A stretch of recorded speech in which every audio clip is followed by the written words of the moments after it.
Olá a todos e todas, meu nome é Jefferson Luciana Ferreira e a partir de agora a gente vai falar sobre um pouco de cartilha educativa como recurso de ensino geográfico no combate do Covid-19, tendo seu subtítulo A Pesquisa Geográfica Escolar para Enfrentamento do Covid-19. Esse é o título que a partir de agora a gente vai discutir.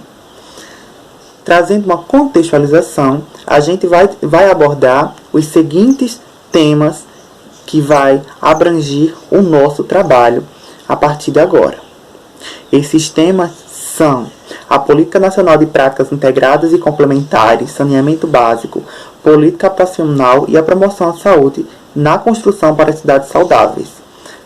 Esses temas serão contextualizados de forma simplificada para que você possa compreender melhor o que a gente quer utilizar, como a gente quer utilizá-los e como a gente vai utilizá-los para fazer uma construção, que esse é o nosso objetivo, a construção de uma cartilha digital como recurso didático e a partir daí a gente traçar uma metodologia e construir um público-alvo, tá bom? Vamos lá. Trazendo a nossa contextualização, a gente parte para uma introdução mais dinâmica e mais resumida, trazendo a problemática e a justificativa. No Brasil, todos nós sabemos que, em função do seu vasto território, tem-se a necessidade de criar um plano, um projeto, uma articulação nacional que desenvolva práticas integradas a nível nacional. E para isso a gente tem o PNPIC, que é o Plano Nacional de Práticas Integradas e Complementares. Esse Plano Nacional de Práticas e Complementares, ele foi trazido ao Brasil e utilizado e também teve uma remodelação entre os anos de 1988 a 1995, tá bom? E o que é que ele tem? Qual a sua finalidade? Ele tem entre suas finalidades geográficas, que é aí que a gente vai tocar no assunto, o mapeamento e a cartografia digital. Antes não tinha essa parte digitalizada em função que não era disponível, a gente não tinha disponível naquela época meios tecnológicos. Trazendo para o contexto atual, a gente irá utilizar esse Plano Nacional de Práticas Integradas e Complementares e irá reformulá-lo. A gente irá transformar em um plano regional de práticas integradas e complementares a ser discutido e formulado por alunos e professores na disciplina de Geografia dentro de uma escola. E essa escola será de forma mais específica a escola do ensino médio. Dentre outras categorias que a gente vai determinar isso, a gente se baseia pela nossa Constituição Federal, onde a mesma afirma que é direito do povo nas decisões de projeções de ação.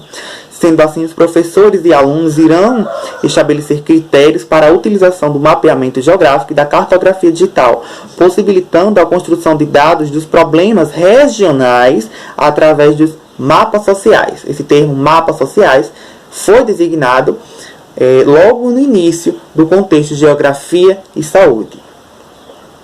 E a partir disso, a gente irá traçar metas para que essa problemática e essa utilização dos meios geográficos, o mapeamento e a cartografia, sempre quando me referir os meios geográficos, fiquem cientes que é a cartografia e o mapeamento, para que a gente não fique muito cansativo e muito repetitivo. E a partir desse mapeamento, a partir desse recurso da geografia, da geografia, nós teremos a problemática e a gente terá o controle e o acesso de onde se encontram cada ponto regional ou até mesmo local do Covid-19.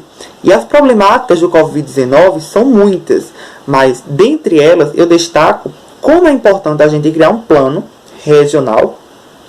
E isso, a nível dos alunos e professores, a construir um recurso didático. E esse recurso didático irá ser abordado e utilizado e criado, acima de tudo, pelos alunos e professores, friso, do ensino médio.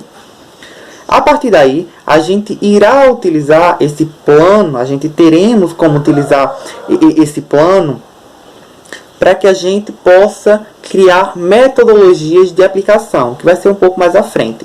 Ainda na nossa contextualização, temos que ter ciência que é preciso a gente criar um plano regional, estadual e nacional, mas a nível de escola, a nível de recurso didático, criar um plano regional para inicialização à pesquisa científica, algo abordado nessa cartilha, a qual vocês terão acesso através do site ProSaúde Já. Em função disso, a gente temos que analisar o saneamento básico, visto que, segundo a notícia do jornal É o País, um jornal muito conceituado a nível mundial, ele publica uma matéria a qual uma pesquisa da UFSC, Universidade Federal de Santa Catarina, destaca que foram encontradas partículas de coronavírus no esgoto de Florianópolis, capital do estado. E a partir daí a gente tem a problemática e a gente tem essa contextualização do porquê e o como é importante a gente tocar no saneamento básico e o Brasil ter que insistir novamente em fazer investimentos em saneamento básico, em saneamento inicial, para que aí a gente possa evitar novas doenças. Como já bem frisado e já citado, essas partículas foram encontradas em esgotos, mas as partículas foram de Covid-19. Mas enquanto outras doenças, será que elas também não estão ali? Como a leptospirose, dentre outras? Vamos destacar isso. E a partir daí, a gente traz outras problemáticas e que os alunos e os professores poderiam resolver com esse plano regional de práticas integradas e complementares. Quando me referi a plano nacional, é porque o recurso ele pode ser aplicado a nível nacional, porém, ele pode ser utilizado a nível nacional, mas aplicado a nível regional, frisando isso. E assim, os mesmos poderão utilizar o mapeamento geográfico e a cartilha digital para determinar problemas de saneamento regional. Perceba que a partir daqui a gente criou-se um plano regional. Esse plano será criado através dos alunos e dos professores e a gente irá ver como isso será criado lá mais à frente na nossa metodologia de criação. E em função disso, a gente irá utilizar esse meio, esse recurso, essa criação cartográfica no meio geográfico, em formato de cartilha digital, e teremos uma análise, que além de ser ambiental, além de ser social, além de ser estrutural, ela também é na questão sanitária. Pois, quando a gente trata sobre exposição ou a gente toca no assunto sobre saúde, é importante a gente salientar saneamento básico. Também, segundo notícia do portal G1 do Grupo Globo, ele destaca e frisa o porquê é importante do saneamento básico para o combate ao Covid-19. E vamos aos dados. Segundo a reportagem, atualmente no Brasil, 16% da população não tem acesso à água tratada. 16%. Se a gente levar em consideração em números de pessoas, isso é um número muito grande, porque se a gente colocar em pessoas, a cada 100 pessoas, na porcentagem, 16 não tem acesso. E ainda sabemos que esses números variam sempre para mais, nunca para menos.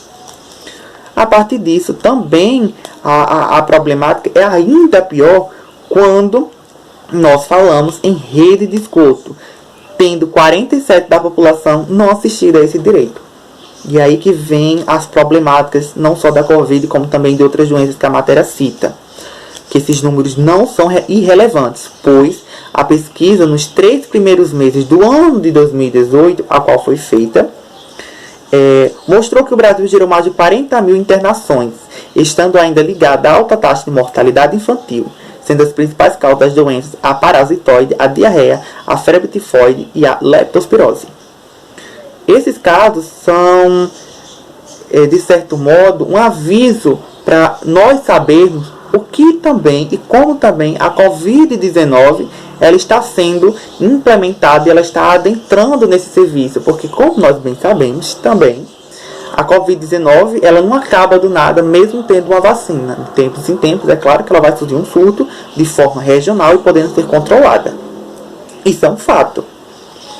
E também, quando nós nos referimos a questão de saneamento básico, como introduzir o saneamento básico às políticas habitacionais? Quando você analisa, por exemplo, a favela de Paraisópolis e o Morumbi, tem uma foto muito conceitual na internet, se você vai pesquisar Morumbi / Paraisópolis, você vai ver uma favela de um lado e prédios luxuosos de outro, onde o que divide aqueles dois mundos, porque são dois mundos diferentes, o mundo que o Brasil repassa ao exterior, né, os países de fora, a imagem brasileira, e o mundo que realmente existe dentro do Brasil.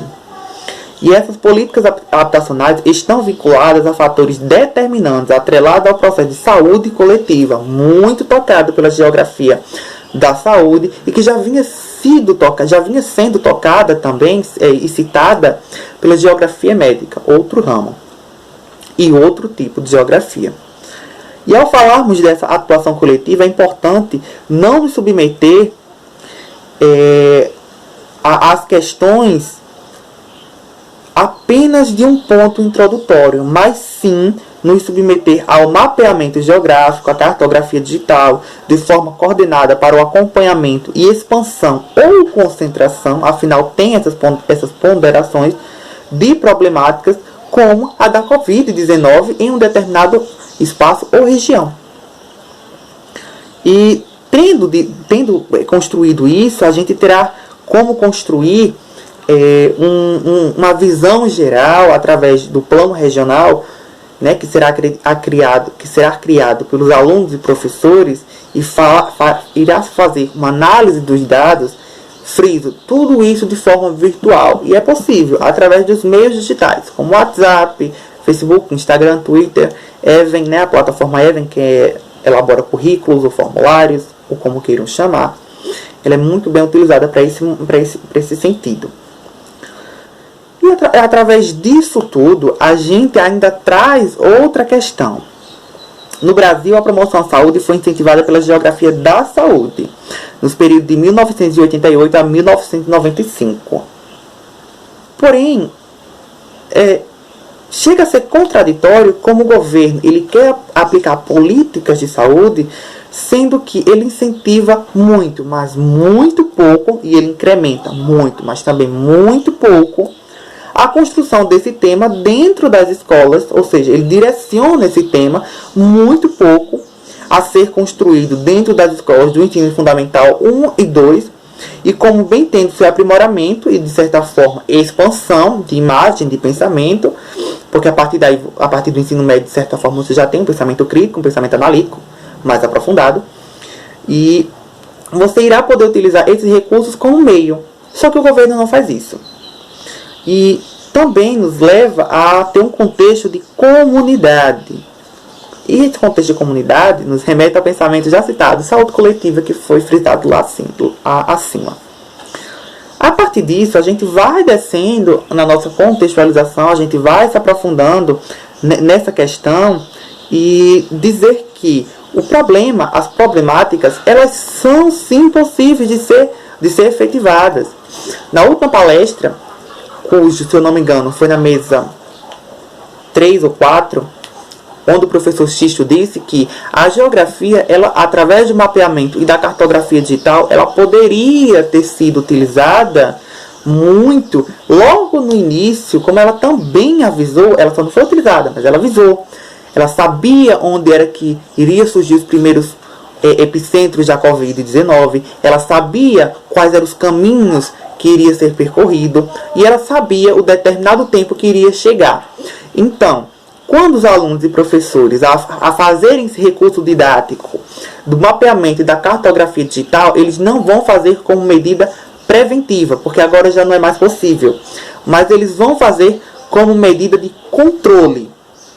E como será feito isso? O mapeamento ele irá destacar a região a qual estão inseridas as pessoas infectadas pelo vírus, bem como as que já estiveram infectadas pelo vírus, fazendo uma análise de um processo que foi crescendo, depois teve uma baixa. Aí, muito em função disso também foi pelo baixo nível de testes. Recentemente o governo divulgou que mais de 6 milhões de testes estão para vencer, infelizmente. Mas voltando agora à nossa problemática e à nossa contextualização, a gente traz que a geografia, utilizando o mapeamento geográfico e a cartografia digital, ela vai determinar o espaço e os alunos e professores irão utilizar isso para determinar o espaço e a localidade, a região a qual estão inseridos esses problemas sociais, ambientais, de necessidade de assistência psicológica, social, econômica, e a partir dessa coleta de dados será feito um plano, né? Será feita uma cartilha digital, que esse é o objetivo dessa apresentação, desse contexto, é o objetivo de fazer uma cartilha digital para que a gente possa utilizá-lo no atual cenário.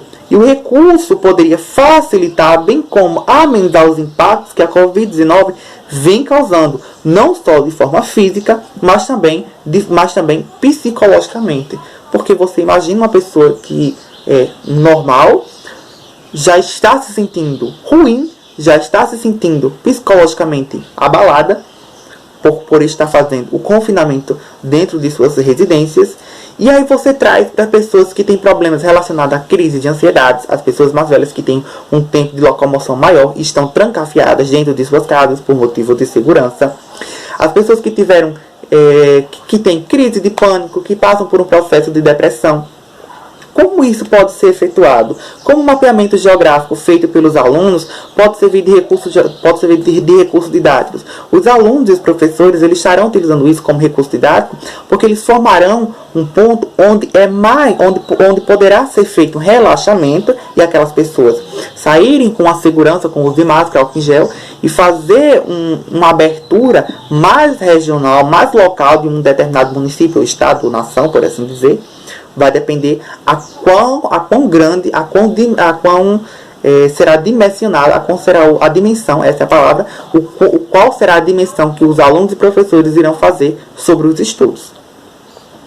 E partindo disso, a gente utiliza uma frase onde que Antunes, né, um conceitual, ele fala que bastante ousadia, uma vez que as tais técnicas devem ser, antes de tudo, absorvidas pelos ouvintes da proposta, e eles devem se interessar pelo novo, por aquilo que ainda não está descoberto. A partir daí, o recurso utilizado para as práticas educativas passam a funcionar como um mecanismo estimulador de criatividade. Chegando aos nossos objetivos, a gente tem dois objetivos. O objetivo geral, que é compreender e utilizar o mapeamento geográfico e a cartografia digital no âmbito de determinar os impactos pelo Covid-19, para que assim possamos construir uma cartilha digital a servir de recurso didático no processo de ensino-aprendizagem dos discentes. E esse ensino e aprendizagem, essa aprendizagem seria de utilização de mapas, de utilização da cartografia, uma inicialização científica, visto que os alunos e os professores, estariam fazendo uma coleta de dados e formando um processo de um recurso didático. O objetivo específico é justamente utilizar essa cartilha digital que servirá para investigar e possibilitar meios de enfrentamento ao Covid-19 mediante recursos a serem criados, a exemplo de mapas, nessa contextualização ainda da geografia. Dando sequência, a gente parte para a metodologia de como isso seria aplicado, visto que, como já citado, cada aluno tem uma dificuldade social diferente do outro. E a partir daí a gente terá que fazer o ensino básico das regras da BNT, uma vez que, isso não é muito comum a ser ensinado aos alunos no ensino fundamental e médio, de forma prática e eficiente. Então fazer uma revisão com eles sobre as regras da ABNT para a formulação das futuras cartilhas digitais. Em seguida, a introdução teórica de mapas, bem como os discentes poderão formá-los. Quais as plataformas de uso que eles poderão utilizar? Entendeu? Fazer essa introdução a eles e elas. E seguindo a nossa metodologia de formação, logo em seguida fazer pequenas atividades utilizando essas duas técnicas da geografia. Depois, entrar nos debates sobre os temas a serem abordados, a região a ser estudada e os fatores. O tempo será determinado por cada professor, isso compreendendo, como já citado, as dificuldades impostas pelas desigualdades sociais de cada aluno inserido nessa pesquisa. Após concluídos os trabalhos prévios, os alunos e professores começarão a buscar pessoas que contribuirão para a formação dos dados necessários. Logo após isso, cada estudante deverá enviar sua pesquisa para um professor que será o seu monitor do trabalho e fará uma revisão. Caso indeferido, o aluno fará as correções necessárias para que então só seja apresentada em um fórum. Esse fórum é justamente onde os alunos, professores e alunos dessa pesquisa irão apresentar a sua cartilha digital em formato virtual, tá bom? E tendo como avaliação, para não ter interferência, não deixar dúvidas da imparcialidade do resultado da análise de cada pesquisa, de cada aluno ou de grupo que será subdividido, a gente teremos que também trazer professores de outras instituições e fazer uma análise desses recursos. Qual o foco principal nisso, como já citado, de forma clara? O foco principal, de forma clara e coesa, é passar aos alunos a visão de como é a iniciação, né, o processo inicial de pesquisa científica, como ela se forma. Claro que não vai ser no mesmo contexto e na mesma velocidade e granditude de uma pesquisa de uma universidade, mas é um início, é uma prévia de como isso irá ocorrer. E deverá ocorrer de forma simples, sem muita contextualização, para que os alunos também eles não tenham um impacto muito grande. Os alunos do ensino fundamental médio da terceira série ou do terceiro ano, eles terão, claro, uma cobrança um pouco maior. Seremos menos rígidos com os alunos do primeiro ano, um pouquinho mais rígidos com os alunos do segundo ano e, por último, uma cobrança maior em cima dos alunos do terceiro ano. Mas essa cobrança maior em cima dos alunos do terceiro ano só será possível através de um acompanhamento dos alunos do primeiro ano, que possivelmente irão se formar ao terceiro ano, porque é um acompanhamento. Até lá, o segundo e terceiro ano que já estão na escola terão que ter uma metodologia de transição, um processo de transição, e assim seja mais fácil. O público-alvo, como já destacado aqui, é justamente os discentes que estão frequentando o ensino fundamental 1 e o ensino médio. Ademais, eu gostaria de acrescentar que quando vocês tiverem essa contextualização dessa problemática, vocês analisem, entendeu? Incentivem, busquem recursos, busquem análises, que a gente possa discutir também em outros momentos. Entre em contato com outras pessoas nesse momento tão difícil. Se você for sair, usa máscara, coloca álcool em gel, se protege e fica bem. Espero ter passado uma mensagem do que a cartilha digital, a qual formei, a qual estou repassando para vocês, tem um ponto de referência, que é justamente o processo de criar um plano regional de práticas integradas e complementares, fazer com que se baseie no meu foco. Eu citei o saneamento básico, mas os alunos e professores poderão utilizar outra teoria, e esse foco, se voltou ao Covid, pode ser utilizado para outro foco, porque a planilha pode ser adaptada, entendeu? Ela pode se adaptar, e a partir disso você fará com que tenha um processo maior de compreensão, tá bom? Desde já, muito obrigado e agradeço a todos pela participação.